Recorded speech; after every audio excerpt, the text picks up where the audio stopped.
नमस्कार, स्वागत है आपका एफएनओ जंक्शन में। मैं हूं प्रियंका उपल। बाजार में तो आज दबाव दिख रहा है क्योंकि ग्लोबल क्यूज इतने सपोर्टिव नहीं थे। कल यूएस मार्केट्स में भी हमने देखा कि बढ़त के बाद सारी बढ़त भी गिराई खोदी बाजार ने, और इनफैक्ट गिरावट पर बंद हुए। बहुत बड़ी गिरावट नहीं थी लेकिन एटलीस्ट वीक क्यूज तो थे। आज वो हैंगओवर आपको इंडियन मार्केट्स पर दिख रहा है। वीकली एक्सपायरी का भी एक हैंगओवर है। चलिए एक बार बड़ी बातों पर नजर डालते हैं जो इस वक्त प्ले आउट हो रही हैं। तो इस वक्त अगर आप पूरे बाजार की पोजीशनिंग देखें, क्योंकि आज वीकली एक्सपायरी है, कमजोर बाजार दिख रहा है। 18,600 के भी नीचे बाजार दिख रहा है। 18,600 वो लेवल था जो एक बड़ा रेजिस्टेंस था जिसे बाजार ने ऊपर की तरफ क्रॉस कर लिया था। दूसरी बड़ी बात, क्योंकि बैंकिंग की जो चाल है वो लगातार अब भी बनी हुई है। बैंक निफ्टी में आप देखें वहां पर हालांकि कमजोर अभी फिलहाल 44,000 के नीचे फिसला है, लेकिन आप प्राइवेट स्पेस बैंक से आज कंट्रीब्यूशन देख रहे हैं। हालांकि पीएसयू बैंक आज थोड़े दबाव में दिख रहे हैं, चाहे एसबीआई बैंक हो और मिड पीएसयू में, लेकिन फिर भी एक्शन आपको कुछ सेलेक्टिव में दिख रहा है। सारे सेक्टर इस वक्त आपको लाल निशानी कारोबार करते हुए दिखाई दे रहे हैं, और सबसे ज्यादा जो दबाव दिख रहा है वो आईटी स्पेस से देखने को मिला है, क्योंकि वही इन्फ्लेशन और ग्रोथ को लेकर जो कंसर्न ग्लोबली बाजारों पर डर हावी है वो आपको इंडियन आईटी कंपनीज पे भी दिखाई दे रहा है। टेक महिंद्रा सबसे बड़ा लूजर है। इंडिया विक्स 13 के पास है, और डाउ फ्यूचर्स हालांकि आप देखें तो वहां पर आपको लगभग 40 अंकों की बढ़त दिख रही है। तो ऐसे में क्या स्ट्रैटेजी आपकी होनी चाहिए? क्या ये वीकली एक्सपायरी का हैंगओवर है जो आपको बाजारों पर हावी होते हुए दिख रहा है? कैसे स्ट्रेट करें आज, कैसे अप्रोच करें इंडेक्स को, स्टॉक स्पेसिफिक स्ट्रैटेजी क्या बनाएं? ये सारी बात इस सब पर स्ट्रैटेजी शेयर करने के लिए हमारे साथ हमारी एक्सपर्ट शिल्पा राउत बनी हुई है। शिल्पा, बहुत बहुत स्वागत है आपका। वेलकम टू ईटी नाउ स्वदेश। ये आज के लिए सिर्फ हैंगओवर होगा, इसे कैसे अप्रोच किया जाए? क्योंकि 18,600 एक बड़ा क्रिटिकल रेजिस्टेंस भी था जिसे बाजार ने लगातार बनाकर रखा था। आज अगर इसके नीचे स्लिप हुआ है और बहुत बड़ी गिरावट नहीं है, आप क्या मेजर कंसर्न्स आप देख रही हैं इस वक्त इंडेक्स पर? जी गुड मॉर्निंग। ऐसा जैसा आपने बहुत अच्छे से समझाया कि 18,600 के नीचे डेफिनेटली फिसला हुआ है, लेकिन ऐसा कोई मेजर पैनिक नहीं है। और अगर हम लोग यहाँ से और भी थोड़ा करेक्ट करते हैं तो 18,400 थोड़ा पोजिशनल ट्रेडर्स के लिए मुझे नहीं लगता बहुत ज्यादा डाउनसाइड है। वहां के 18,400 के स्टॉप लॉस से पकड़ के हमको अभी लॉन्ग ही रहना है। बाय ऑन डिप्स हमेशा दिस इज द स्ट्रैटेजी जो हम लोग को अभी यहाँ पे अपनाना है, और टारगेट्स डेफिनेटली 19,000 तक इंटैक्ट है, विच आई एम थिंकिंग कि ये इसी सीरीज में आपको देखने को मिल जाएंगे। इसी सीरीज में 19,000 तक के लेवल्स दिख सकते हैं। यानी जिन लोगों ने भी इंडेक्स पर मंथ एंड की कॉल्स ली हुई होंगी वो तो एक रिस्पाइट जरूर फील करेंगे आपकी शिल्पा इस बात से। वीकली एक्सपायरी का एक हैंगओवर फिर तो इसे मान लेना चाहिए। लेकिन बैंक निफ्टी, उसकी भी एक बार बात कर लेते हैं। बैंक की जो चाल है वो लगातार बनी हुई है। अभी थोड़ा सा प्रेशर आपको भले ही प्राइवेट स्पेस बैंक से और कहीं ना कहीं आपको प्रॉफिट बुकिंग स्टॉक्स पे दिख रही है, इतना चल चुके हैं बैंक्स। फिलहाल अभी 40,000 के ऊपर तो मेंटेन्ड है। बैंक निफ्टी ज्यादा अभी भी स्ट्रॉन्ग दिख रहा है या फिर निफ्टी बड़ी छलांग दिखा सकता है? जी बैंक निफ्टी में अभी अपसाइड पोटेंशियल 45,000 तक का तो इंटैक्ट है। देखा जाए तो यहाँ पे हम लोग को ज्यादा अपसाइड अभी बैंक निफ्टी में रेस्ट्रिक्टेड दिख रहा है, और अगर हम लोग यहाँ पे 43,500 ब्रीच करते हैं तो फिर डाउनसाइड 42,000 तक के भी मिल जाएंगे। तो डेफिनेटली अभी निफ्टी क्योंकि बहुत टाइम से अभी कंसोलिडेट कर रहा था, तो अभी यहाँ पे निफ्टी में ज्यादा अपसाइड है in comparison to bank Nifty. Right. In fact Shilpa, लोग तो इंतजार कर रहे हैं, बहुत सारे जो साइडलाइंस पे बैठे हैं कि डिप कब मिले। चले 42,000 तक आप बैंक निफ्टी पर एक डिप देखती हैं। आप एक बार शिल्पा की भी ट्रेडिंग पिक्स लेंगे जो वो पर्सनली रेकमेंड कर रही हैं, लेकिन लॉन्ग बिल्टअप इस वक्त कहाँ कहाँ देखने को मिल रहा है? कौन से स्टॉक्स हैं जिनमें तेजी बढ़ेगी? ये एक बार वॉच आउट करते हैं।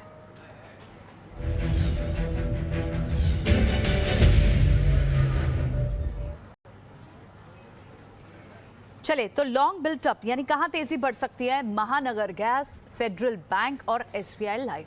शिल्पा, आज सुबह से ही हमने देखा बाजार में चाहे भले ही मोमेंट्स आए हों कुछ सेक्टर्स के लिए और उसके बाद फिर वो गेन्स इरोड भी हुए, कोई स्टेबल या सस्टेन नहीं मूव दिखे किसी भी सेक्टर में, लेकिन एक स्पेस था, वो था इंश्योरेंस। यहाँ पर जितने भी चाहे एसबीआई लाइफ हो, एचडीएफसी लाइफ हो, अब तो एसबीआई लाइफ में खैर अच्छा मोमेंटम अभी भी बना हुआ है, इनमें तेजी जरूर सस्टेन हुई है। क्या आप मूव जारी रह सकता है? जी एक्चुअली एसबीआई लाइफ अभी फ्यूचर्स में एक बार 1305 के ऊपर अगर डिसाइसिवली सस्टेन करता है तो वहां पे एक नया राउंड ऑफ मोमेंटम चालू हो जाएगा, जहां पे अपसाइड आपको 1480 से 1500 तक के पोजिशनल टारगेट्स मिलेंगे। और अगर ये 1305 के ऊपर जाता है तो आपको इमीडिएटली मोमेंटम में भी आपको 1360 लेवल्स देखने को मिल जाएंगे। तो एसबीआई लाइफ यस आपको रेडार में रखना है, keep a watch 1305 in future, उसके ऊपर आपको इस पर डेफिनेटली पार्टिसिपेट करना है। महानगर गैस जैसे आपने बोला एमजीएल में 900 के ऊपर सस्टेनेंस बहुत ही स्ट्रॉन्ग रीजन है कि हम लोग को यहाँ पे पार्टिसिपेट करना है। आपको स्टॉप लॉस यहाँ पे 880 का लगाना है, टारगेट्स आपको इजीली 9080 से 9095,000 के ऊपर भी देखने को मिल जाएंगे। एमजीएल पर भी रिकमेंडेशन है आपकी और एसबीआई लाइफ पर भी, लेकिन कुछ और काउंटर्स है ना। इनफैक्ट आज शिल्पा बैंक्स में थोड़ी सी पॉज लेने का, ब्रीदर लेने का मोमेंटम दिख रहा है, ब्रीदर ले रहे हैं बैंक्स, लेकिन फाइनेंस काउंटर्स तो अच्छे खासे एक्टिव हुए हैं, चाहे एल&टी हाउसिंग फाइनेंस हो, एल&टी फाइनेंस होल्डिंग हो, एम&एम फाइनेंस हो, या फिर व्हीकल फाइनेंसर्स हो, एम&एम फाइनेंस जैसे। श्रीराम ट्रांसपोर्ट फाइनेंस में भी बिल्टअप तो बना था लेकिन वो सस्टेन नहीं हुआ। मन्नापुरम फाइनेंस हो, गोल्ड फाइनेंसर्स हो, फाइनेंस काउंटर्स में क्या एक्शन बढ़ सकता है? जी डेफिनेटली एल&टी फाइनेंस होल्डिंग मैं एक्चुअली उसी को अभी ट्रैक कर रही थी, तो मेरे हिसाब से यहाँ पे 93 से 92 लेवल्स के बीच में बहुत स्ट्रॉन्ग सपोर्ट बना हुआ है।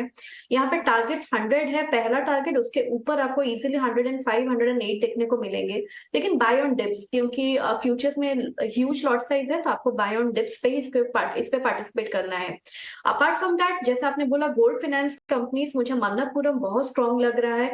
मेरे हिसाब से मन्नापुरम में ज्यादा स्पेस से ब्रेकआउट के लिए काफी अभी कंसोलिडेट भी किया हुआ है अभी रिसेंट टाइम्स में, तो यहाँ पे 120 121 के ऊपर ये एकदम स्ट्रॉन्ग बाय रहेगा, फिर टू टारगेट्स ऑफ 128 से 130। इनफैक्ट शिल्पा, पिरामिल एंटरप्राइज को भी एनबीएफसी के तौर पे देखना चाहिए। बड़े गेन्स जो एफएनओ में बिगेस्ट गेनर्स, जो बड़ी मूव्स आ रही हैं वो एनबीएफसी स्पेस से ही हैं। पिरामिल एंटरप्राइज को आज आप देखें 4-4.5% की मूव हो गई है और सुबह से मौका मिला है, ऐसा नहीं कि बहुत बड़े गैप पे खुला हो, 1-1.5% आई थिंक ओपनिंग पे था और उसके बाद से अब 4.5% तक की मूव है। बहुत समय इंतजार किया है स्टॉक ने और बहुत सारे मार्केट पार्टिसिपेंट्स का बहुत इंटरेस्ट भी है इस काउंटर पर, लेकिन 800 के लेवल पे जो स्टक रहा था, क्या अब ये चाल रिवर्स हो गई है स्टॉक की? जैसा आपने बोला कि पिरामल का ना ये रेंज ही काफी टाइम से रहा है 800 के अराउंड, वो हमेशा इट टेक्स अ डिप, वहां से रिबाउंड होता है, लेकिन 920 925 जोन्स पे इसका रेजिस्टेंस है। एक बार ये डिसाइसिवली 925 को क्रॉस करेगा देन आपको टारगेट्स यहाँ पे 1000 के ऊपर देखने को मिलेंगे। अदरवाइज बाय ऑन डिप्स कीजिए, अगर 925 क्रॉस करता है तो blind buy, otherwise buy on dips, और डिप्स आपको 800 लेवल्स तक के भी देखने को मिलते हैं। हमने इसको बहुत बार ऐसा देखा हुआ है कि ये नीचे आके 800 के जोन्स के अराउंड रुकता है, फिर वहां से रिवर्सल लेता है। ठीक है, चलिए ठीक है। अब एक बार कुछ शॉर्ट कवरिंग कैंडिडेट्स भी देख लेते हैं, कौन से काउंटर है जहां पर अभी फिलहाल मोमेंटम है और शॉर्ट कवरिंग बड़ी आ सकती है। डालमिया भारत हम देख रहे थे कि वहां पर डालमिया भारत और इंडिया सीमेंट्स के सीमेंट डिवीजन की जो डील हुई उसके बाद अगले दिन बाजार को बहुत डील पसंद नहीं आई। आपने स्टॉक के प्राइस में रिएक्शन भी देखा, लेकिन उसके बाद स्टॉक ने पिकअप कर लिया। आज भी आप देखें तो लगभग 0.5% की तेजी है, लेकिन क्या चाल बड़ी हो सकती है? जी डालमिया भारत जैसे आपने बोला उस दिन वी वर बायर्स आल्सो, हमको भी लगा था कि एक बार में ये 2100 जोन्स तो डेफिनेटली टेस्ट करेगा, but then next day 1800 zones के अराउंड इसका फॉल आया, लेकिन वहां पे उसका सपोर्ट था और बहुत ब्यूटीफुली उसने सपोर्ट लिया हुआ है। तो डालमिया भारत तो मेरे हिसाब से बाई है यहाँ पे। आपको अगर थोड़ा डिक्लाइंस मिलता है तो भी आप बाय कीजिए, टारगेट पोजिशनल यहाँ पे 2200 तक के इंटैक्ट है। ठीक है, एक और स्पेस जो आज लग रहा था मॉर्निंग में ओपनिंग होते ही शिल्पा कि शायद चर्निंग जो स्पेसेस में दिख रही है, सेक्टर्स के बीच दिख रही है, ऑटो ने भी बड़ा ब्रीदर लिया है। इस पूरे मंथ में अब तक चला नहीं है ऑटो स्पेस के काउंटर्स, लेकिन अब फिर से चाल शुरू होगी क्या? स्कॉट्स या टाटा मोटर्स, और सुबह से जो मोमेंटम बना है एटलीस्ट फ्रिजल आउट नहीं हुआ, बड़ी मूव नहीं आई, लेकिन क्या सेकेंड हाफ में कोई बड़ी मूव एक्सपेक्ट करनी चाहिए या फिर एक वॉलेटिलिटी सिर्फ थर्सडे एक्सपायरी का एक हैंगओवर रहेगा? इस सीरीज के लिए, बाकी बची सीरीज के लिए कैसे देख रही हैं आप ये काउंटर्स लाइक स्कॉट्स और hero MotoCorp? Hero MotoCorp actually 2750 के स्टॉप लॉस से आपको यहाँ पे लॉन्ग रहना चाहिए। काफी टाइम से हीरो मोटोकॉर्प भी बहुत अच्छे से कंसोलिडेट कर रहा है, लेकिन ये 2700 से 2750 के जोन्स को अच्छे से होल्ड कर रहा है। तो अगर इमीडिएटली अगर हम लोग अभी ऑप्शन चेन देखेंगे 2750 के अराउंड इसका अच्छा सपोर्ट है। टारगेट्स 2830 से लेकर 2900 है।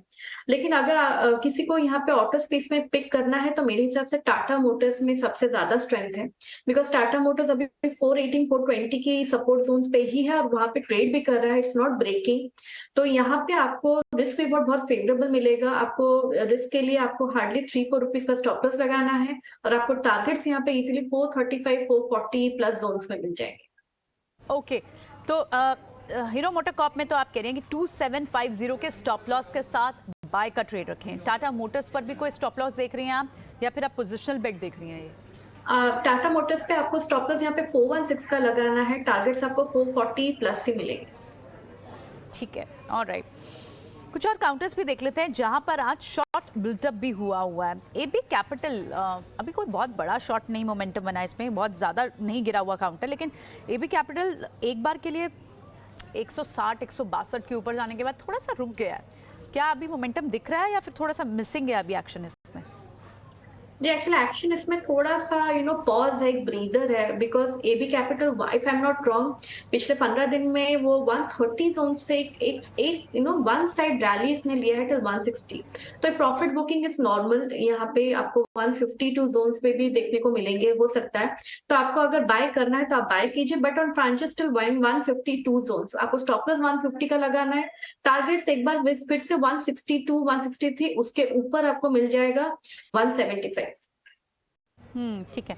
जो बड़े काउंटर्स हैं जहां पर आज डाउनसाइड मूव देखने को मिले हैं, उसमें से एक तो आईआरसीटीसी है। उसका रीज़न है सरकार अपना ओएफएस 5% अपना स्टेक बेचना चाहते हैं, और वो भी डिस्काउंट पर 7% के डिस्काउंट कल के भाव से। और आज आप रिएक्शन देख रहे हैं, लगभग 5% टूटा हुआ है आईआरसीटीसी का काउंटर। लेकिन दूसरी जो बड़ी गिरावट आपको दिख रही है वो पूरे टेक स्पेस में दिख रही है। टेक महिंद्रा बड़ा लूजर आईटी पैक से देखने को मिल रहा है। उसके अलावा आपके जो पूरे ही आईटी पैक से इस वक्त आप एचसीएल टेक को बात करें, वहाँ पर 1% की गिरावट है। आज आईटी काउंटर्स को कैसे अप्रोच करें? क्या ये एक मोमेंट्री प्ले है या फिर अभी थोड़े कंसर्न्स दिख रहे हैं? क्या फ्रेश शॉट्स यहाँ से इनिशिएट करने चाहिए, शिल्पा?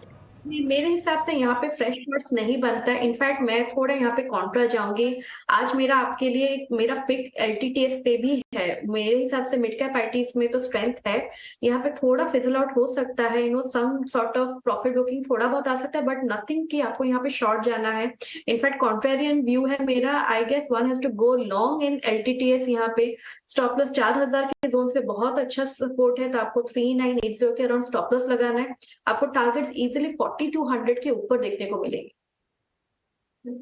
तो आपकी रिकमेंडेशन में, चलिए आपकी रिकमेंडेशन की बात कर लेते हैं। एल&टी टेक आपका पहला रिकमेंडेड स्टॉक है और आप यहाँ से कॉन्ट्राबेट दे रही हैं। बिल्कुल आईटी के लिए सारे कंसर्न्स नेगेटिव नहीं देखने चाहिए। बहुत गिर चुके हैं, बहुत ओवरसोल्ड हो चुके हैं ये सारे स्टॉक्स। तो फ्रेश शॉट्स इनिशिएट करने की सलाह शिल्पा की नहीं है यहाँ। दूसरी रिकमेंडेशन क्या होगी शिल्पा? दूसरा मेरा डिक्सॉन टेक्नोलॉजीज है। मुझे यहाँ पे डिक्सॉन भी बहुत अच्छा लग रहा है, बिकॉज काफी टाइम से कंसोलिडेट कर रहा है। अभी 4000 के जोन्स पे अच्छा उसने सपोर्ट लिया हुआ है, तो आपको यहाँ पे बाय करना चाहिए। टारगेट्स अगेन 4300 प्लस है, और ये काउंटर्स ऐसे हैं कि जब ये कंसोलिडेशन के बाद एक मूव लेते हैं तो आपको यहाँ पे इजीली 10% का भी मूव मिल जाएगा विद इन नो टाइम। तो आपको यहाँ पे थोड़ा इंटैक्ट रहना है, एंड मेरे हिसाब तो राइट द रैली। ठीक है, डिक्सन टेक और एल&टी टेक, ये दो यहाँ शिल्पा के रिकमेंडेशंस हैं। शिल्पा, कुछ और स्टॉक्स भी डिस्कस करते हैं। आज अगर बात की जाए तो इनफैक्ट ऑटो स्पेस को भी हमने डिस्कस भी किया। हीरो मोटोकॉर्प को आप रेकमेंड करी थी, टाटा मोटर्स को आप रेकमेंड करी थी। क्या रिकमेंडेशन होगी एस्कॉर्ट्स पर या फिर टीवीएस मोटर पर?